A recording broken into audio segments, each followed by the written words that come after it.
신대원 시절 존경하는 교수님이 한 분 있습니다.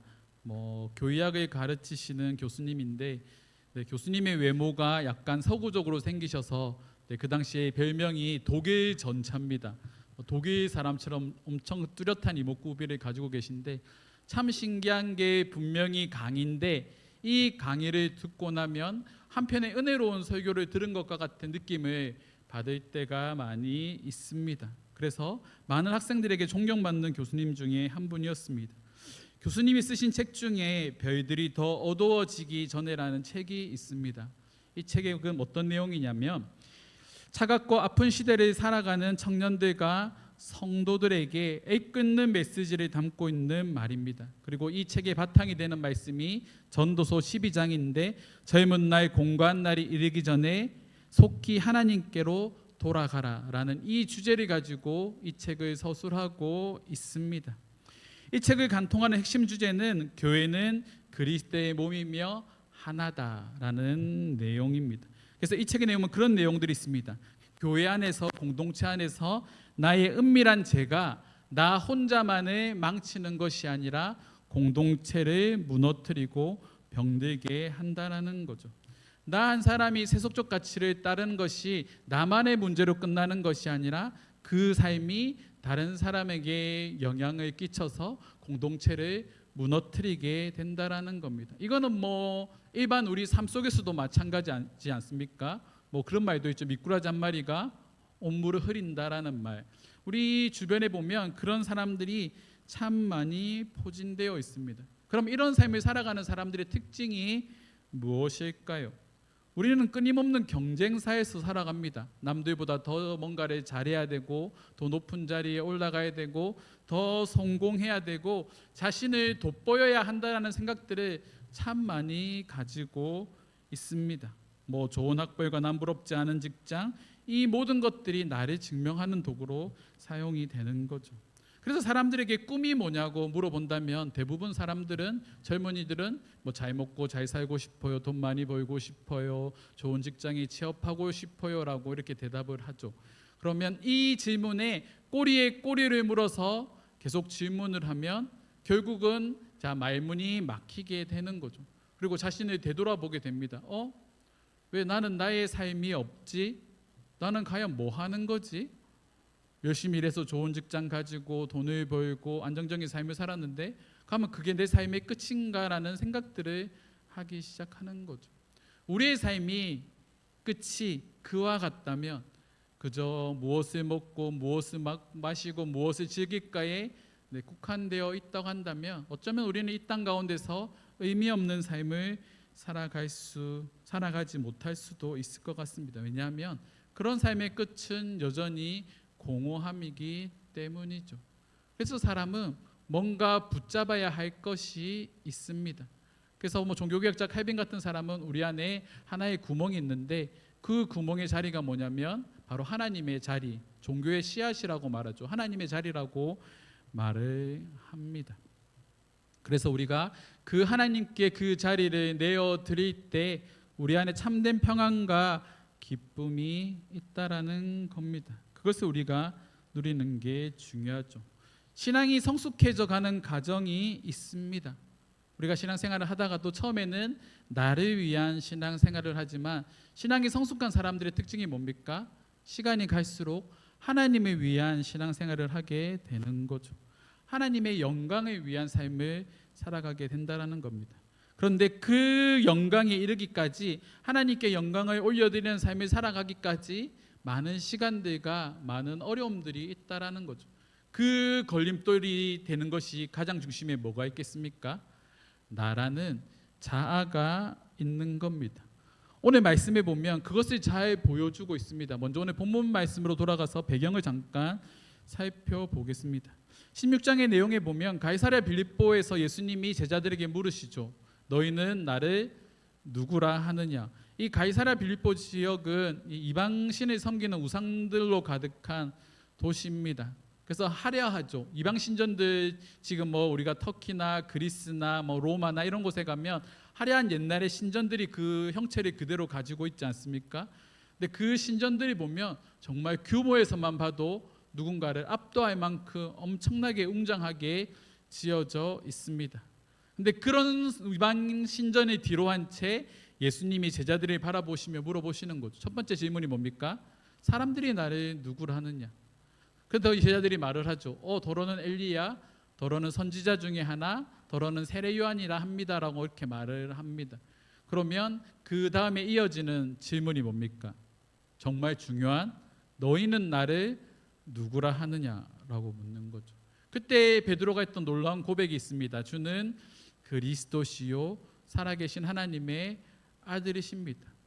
어떻게 보면 가볍게 넘어갈 수 있는 이 고백 뒤에 뭐가 있다고요? 화려한 이방 신전이 있다라는 겁니다. 우리가 믿음을 고백해야 되는 세상이 그와 같다라는 거죠. 바벨론과 같은 화려한 이방신이 우상이 지배하는 세상에서 도저히 비교될 것 같지 않은 초라하고 보잘것없는 겉모습에 예수를 두고 우리는 누구를 왕으로 고백한다고요? 예수 그리스도를 왕으로 고백하는 겁니다. 지금 베드로가 그런 고백을 하고 있는 거죠. 주는 그리스도시요. 주라는 말은 당신은 나의 주인이십니다. 그리스도라는 말은 당신은 우리를 구원하신 메시아이십니다. 그리고 살아계신 하나님의 아들이십니다라는 말은 당신은 하나님입니다라는 그런 고백입니다. 그래서 우리는 세상 가운데 우리 예수 그리스도가 우리의 주인 되시고 우리의 구원자 되시고 우리의 하나님이라는 사실을 고백해야 됩니다. 이 고백이 완전히 이루어졌을 때 우리는 신앙의 첫 발을 내딛게 되는 거죠. 이 감격스러운 신앙 고백이에 오늘 본문 말씀이 기록되어져 있다라는 겁니다. 이 가이사랴 빌립보 지역에 나오신 예수님께서 제자들에게 이제 본격적으로 자신의 사역에 대해서 말씀하십니다. 예수님의 사역의 정점이 뭘까요? 십자가입니다. 십자가에서 내가 죽을 것이다. 십자가에 달려 죽을 것이다. 그리고 3일 만에 부활할 것이다. 우리가 일반적으로 사람들이 이런 말을 들으면 뭐라고 말하겠습니까? 우리 사랑하는 사람이 존경하는 스승이 가까이에 있는 누군가가 나 이제 죽을 거야. 나 이제 죽으러 가야 돼 라고 말하면 대부분 사람들이 어떻게 할까요? 염려하겠죠. 걱정해 주겠죠. 위로하려고 하겠죠. 그런데 오늘 말씀에 사람들은 어떻게 반응하겠습니까? 특히 베드로, 우리 22절 말씀 한번 읽어보도록 하겠습니다. 함께 읽겠습니다. 베드로가 예수를 붙들고 항변하여 이르되 주여 그리 마옵소서 이 일이 결코 주께 미치지 아니하리라 하리이다. 여기서 항변하다라는 말이 무슨 뜻이냐면 꾸짖다, 화를 내다라는 말입니다. 여기 예수를 붙들고라고 말했는데 이것의 원문에서 살펴보면 옷깃을 붙잡고 끌고 가는 겁니다. 예수를 끌고 가서 한쪽으로 몰아세워놓고 예수를 향해 꾸짖으며 말을 하는 거죠. 그게 말이나 되는 소리입니까? 당신이 죽는 게 십자가에 달려 죽는 게 말이나 되는 소리입니까? 라고 베드로가 예수님을 향해 화를 내고 있다라는 겁니다. 그러면 왜 베드로가 예수님께 화를 냈을까요? 그 이유에 나오죠. 우리 23절 말씀 한번 읽어보도록 하겠습니다. 23절입니다. 사탄아 내 뒤로 물러가라. 너는 나를 넘어지게 하는 자로다. 내가 하나님의 일을 생각하지 아니하고 도리어 사람의 일을 생각하는도다. 예수님 뭐라 말씀하십니까? 사람의 일을 생각한다라고 말하죠. 조금 전까지만 하더라도 베드로를 칭찬했던 그 예수님이 이제는 베드로를 향해 사단의 일을 한다라고 생각을 합니다. 왜 그런 말씀을 하셨을까요? 어쩌면 예수님께서는 이 베드로의 이면에 있는 마음을 알고 계셨을 겁니다. 제자들 왜 예수님을 따랐을까요? 네, 왜 따랐겠습니까? 뭔가를 기대하면서 따르지 않겠습니까? 우리가 어떤 사람을 뒤를 따를 때 그 사람을 통해 뭔가 얻고자 하는 거죠. 그럼 제자들이 얻고자 했던 건 무엇일까요? 뭘까요?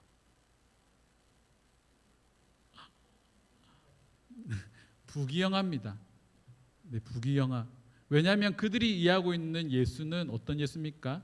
다윗과 같은 예수거든요. 그래서 이 땅 가운데 전쟁을 통해 예수님께서 이 땅 가운데 다시 한 번 더 새로운 나라 이스라엘을 회복시키셔서 새로운 나라를 세울 것을 제자들이 고대하고 있었다라는 겁니다. 그래서 예수님의 제자 중에 어떤 사람들은 그런 말을 하죠. 요한 같은 사람은 오른쪽 자리를 주십시오. 그리고 왼쪽 자리를 주십시오. 그렇게 말합니다. 그런데 그때 그 말을 했을 때 제자들의 반응이 어떻습니까? 격변합니다. 화를 냅니다. 왜요? 자기도 그것들을 꿈꾸고 있기 때문에. 대부분의 제자들이 예수님을 따르는 목적이 그와 같습니다. 뭔가를 쟁취하기 위해, 뭔가를 얻기 위해, 자기의 영광을 얻기 위해 예수님을 따른다라는 거죠. 그런데 우리가 신앙생활을 하는 가정에도 이런 모습들이 참 많이 있죠. 우리가 하나님께 항변하듯이 따질 때가 있습니다. 언제 따지십니까? 그렇죠. 내 맘대로 안 될 때, 나의 인생이 내 맘대로 안 될 때 하나님께 항변하고 화를 내기도 합니다. 예전에도 말씀드렸지만 이렇게 청년 사역이나 청소년들을 만나다 보면 그런 얘기들 참 많이 합니다. 왜 내 기도했는데 안 들어주십니까? 내가 이렇게 기도했는데 왜 안 들어줍니까? 그리고 그 기도가 응답되지 않으면 교회를 떠난다라고 협박하는 사람들도 있고, 뭐 이것들은 뭐 무기가 교회 떠난다는 겁니다. 목사한테 맨날 그렇게 얘기하는 거죠. 왜? 하나님이 자기 뜻대로 안 해줬으니까. 그게 화가 나는 거죠.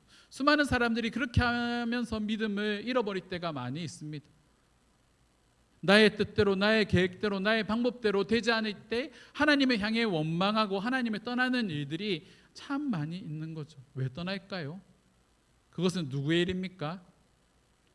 나의 일인 거죠. 사람의 일인 겁니다. 나의 계획인 겁니다.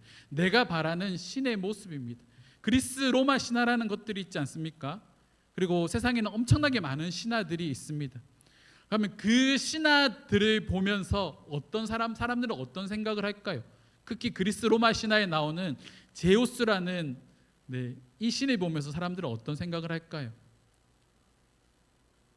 제우스 진짜 자기 마음대로 살거든요. 아무 여자나 다 건들고 다니고 지 하고 싶은 대로 다 하고 그냥 자기 마음대로 삽니다. 그런데 이런 신화들이 만들어졌을 때는 그 안에 뭐가 투영되어 있습니까? 우리의 욕망, 나의 욕망이 그대로 투영되는 거죠. 그래서 그리스 로마의 신화에 나오는 대부분의 신들의 모습은 사람들이 꿈꾸는 그런 모습입니다. 당시에 가장 영광스러운 일이 뭘까요? 전쟁에 나가서 승리하는 장군이 되는 겁니다. 그럼 아테네, 전쟁의 신 아테네 같은 존재가 되는 거죠. 영광을 받고 싶다라는 겁니다. 그런 것들이 투영이 돼서 사람들의 구두로 전해지기 시작했고, 그게 하나의 신화로 자리 잡히게 되는 거죠. 자기의 바램입니다. 그런데 우리가 예수를 믿는 것과 세상의 바램과 부딪혔을 때 우리가 따라야 될 믿음은 어떤 믿음입니까? 하나님께서 우리에게 요구하시는 믿음이겠죠. 만약에 하나님께서 내가 원하지 않는 것을 하라고 한다면 나는 어떻게 해야 될까요? 여기서 안 되죠.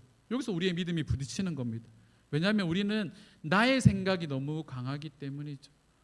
베드로가 예수님을 붙들고 막 항변하며 예수님이 옷장을 끌고 가서 예수님께 막 가르내며 항변을 하는데 그 이면에 예수님 뭐라고 말씀하셨다고요?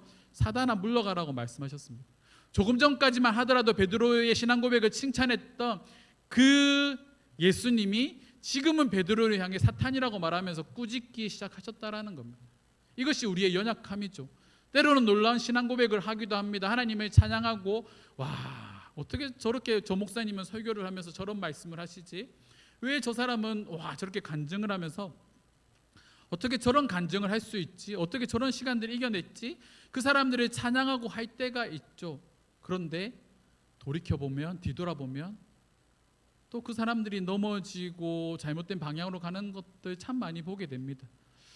예전에 한 SNS에서 위기 청소년 사역을 한다라고 이렇게 사람들 사이에서 입소문을 타기 시작한 한 목사님이 계십니다. 거기다가 이 목사님과 친한 소위 말하는 SNS에서 정말 잘 나가는 목사님들이 이 목사를 막 도와주기 시작했죠. 옹호해주고 사람들에게 소개해주고, 정말 찐 목사다, 정말 좋은 목사다, 이렇게 막 소개를 해주기 시작을 했습니다.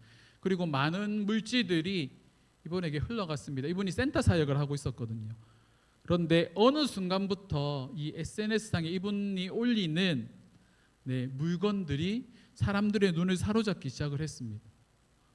수백만 원에 호가하는 자전거, 그리고 저는 카메라에 대해 잘 모르지만 또 한 수백만 원에 해당하는 카메라, 그리고 옷차림들도 점점 사람들이 보기에 좋은 옷이네, 명품이네 라고 느껴지는, 보이는 그런 옷들을 입기 시작한 거죠.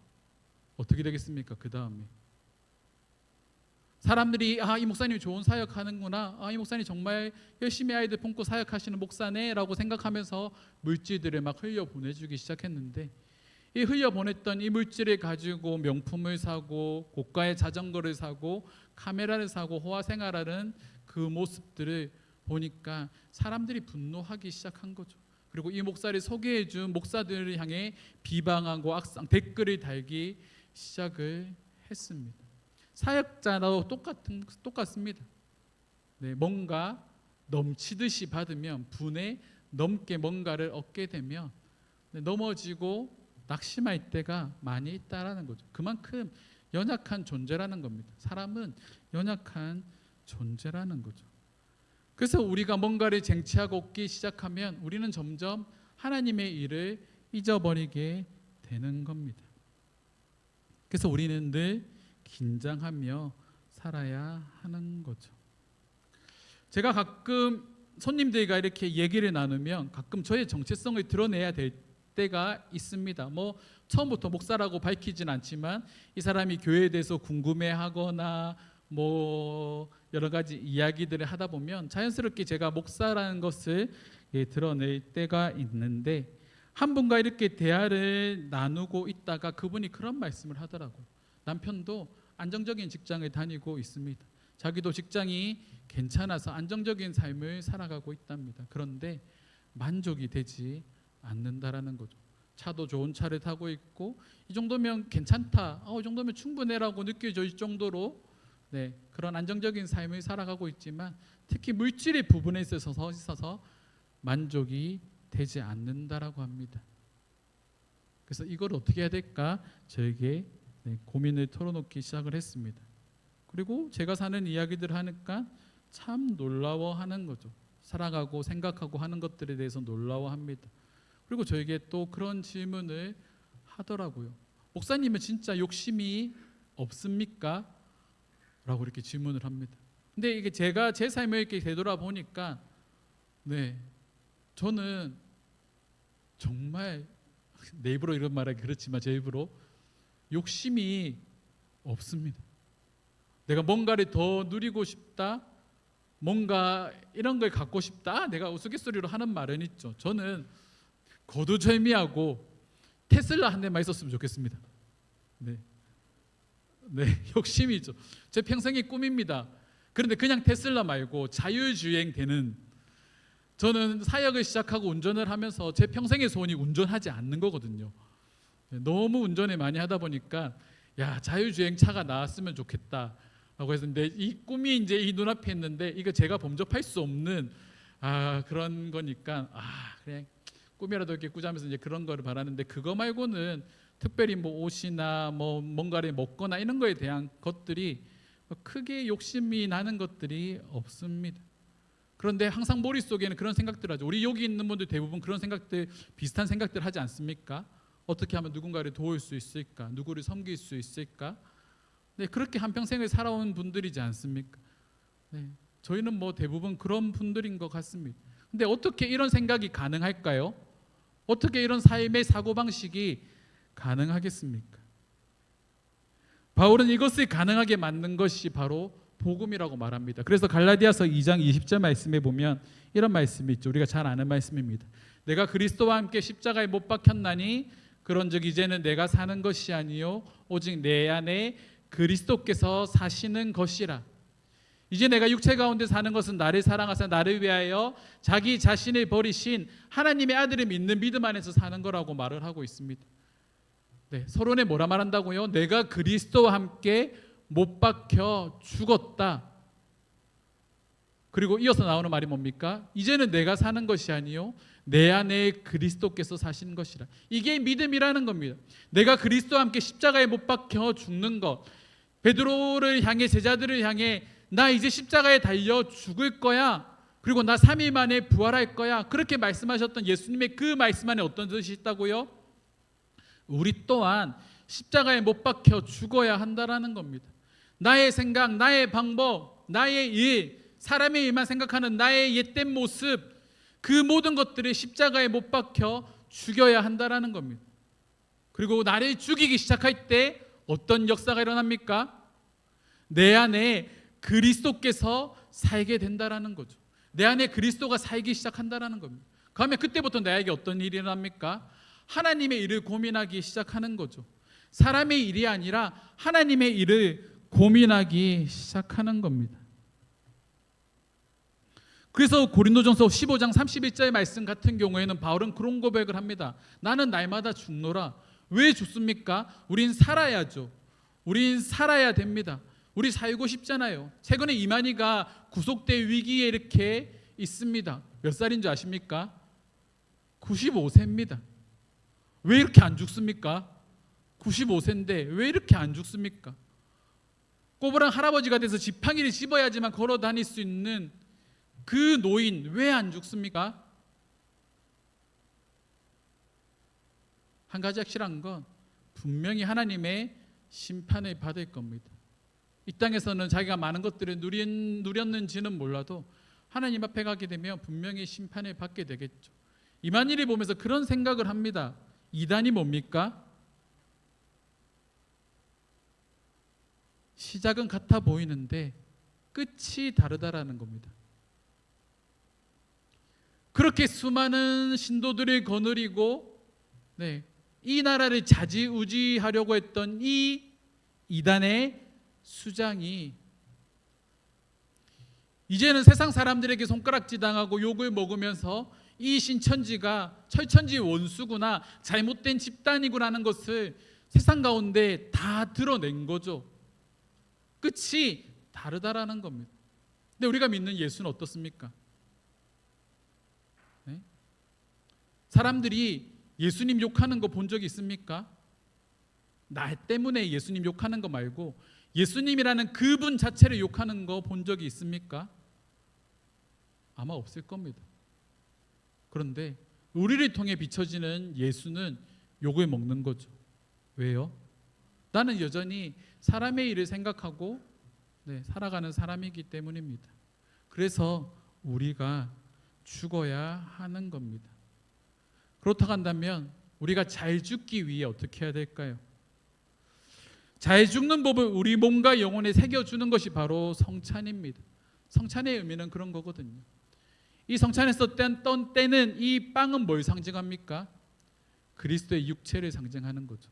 우리가 찢겨지듯이 죽어야 한다라는 겁니다. 예수님께서 십자가에 달려 자신의 육체를 찢으셨던 것 같이 우리 또한 십자가 앞에서 죽어야 함을 상징하는 거죠. 그러면 죽었습니다. 그러면 이제 우리 어떻게 해야 됩니까? 죽어서 흙으로 돌아가 버리면 끝이겠죠. 그런데 이 십자가에서 흘리신 그 예수 그리스도의 피, 이 보혈의 피로 인해서 우리가 어떻게 됩니까? 새로운 생명을 얻게 되는 겁니다. 그것이 예수님이 피를 상징하는 포도주를 우리가 마시는 이유죠. 빵을 떼면서 우리가 죽고 예수 그리스도의 포도주를 마시며 성찬의 포도주를 마시며 우리는 다시 그 예수 그리스도로 말미암아 부활하게 되는 겁니다. 그래서 아까 바울이 했던 그 고백처럼 나는 날마다 죽노라. 그런데 죽음으로 멈추는 것이 아니라 우리는 날마다 살아나게 되는 겁니다. 자, 그것이 성찬이 우리에게 주는 은혜인 거죠. 기억나게 하는 겁니다. 나는 죽어야 마땅한 존재. 하지만 내가 예수 그리스도의 은혜로 살아난 존재라는 것을 기억하게 해주는 거죠. 그래서 이 성찬을 통해 우리의 마음을 깨끗이 씻어내는 게 중요합니다. 제가 이번 주에 아르바이트를 다녀왔습니다. 한 건설 현장에 인테리어 현장에 다녀왔는데 제가 기술이 있겠습니까? 목수처럼 장비를 차고 톱질을 하겠습니까? 이렇게 뭔가를 틀을 짜겠습니까? 근데 저에게 맡겨진 일은 이 100평 정도 되는 이 인테리어 현장에 있는 이 쌓여 있는 자재들을 치우는 겁니다.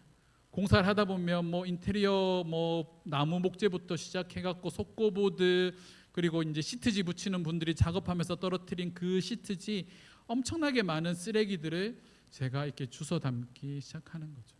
근데 뭔가 모르게 저 청소를 그렇게 좋아하는 사람이 아닌데 희열이 느껴지기 시작을 했습니다. 모든 방들이 엉망진창으로 됐는데 갑방에 들어가서 쓰레기를 담고 나무 목을 담고 이렇게 치우는 그 과정에서 복잡했던 제 생각도 조금 정리되는 듯한 느낌을 받았습니다. 뭔가 생각이 비워지는 거죠. 아무런 생각도 하지 않고 그걸 치우고 있으니까. 우리가 삶을 살아가다 보면 생각이 너무 많은 것 같습니다. 생각하지 말아야 될 것들을 생각하고 염려하고 고민하는 우리들의 모습들이 너무 많은 거죠. 그럼 어떻게 해야 됩니까? 이걸 비워내야죠.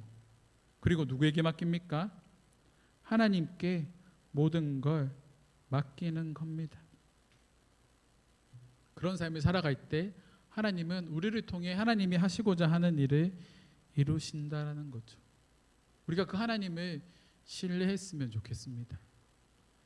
예수님께서 자신의 죽음에 대해서 말씀하셨을 때 항변하는 베드로를 향해 사탄아 물러가라고 말을 했지만, 이후에 예수님께서 죽으시고 부활하신 이후에 예수님 베드로에게 찾아오셔서 뭐라고 말씀하십니까? 네가 나를 사랑하느냐? 내 양을 먹여라. 내 양을 치라. 예수님 3번이나 베드로에게 말씀하십니다.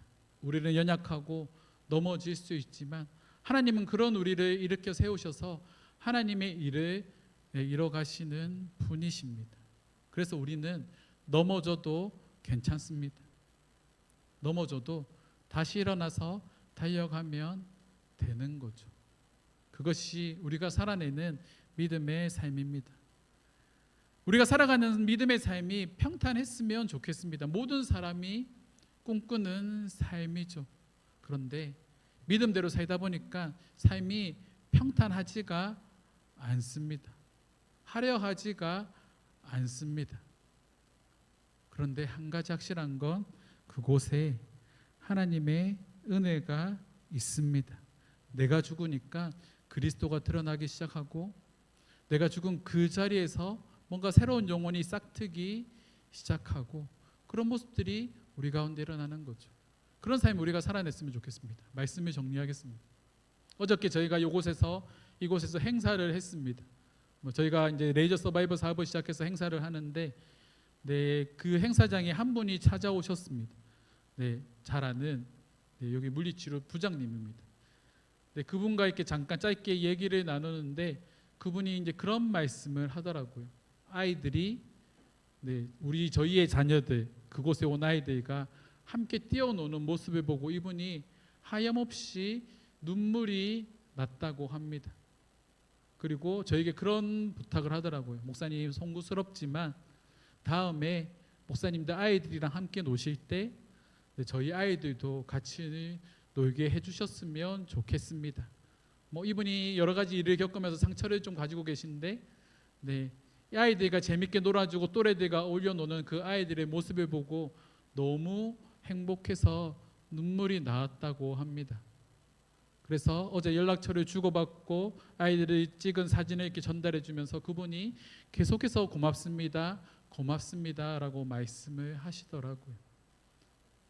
우리가 걸어가는 삶이 그렇게 되었으면 좋겠습니다.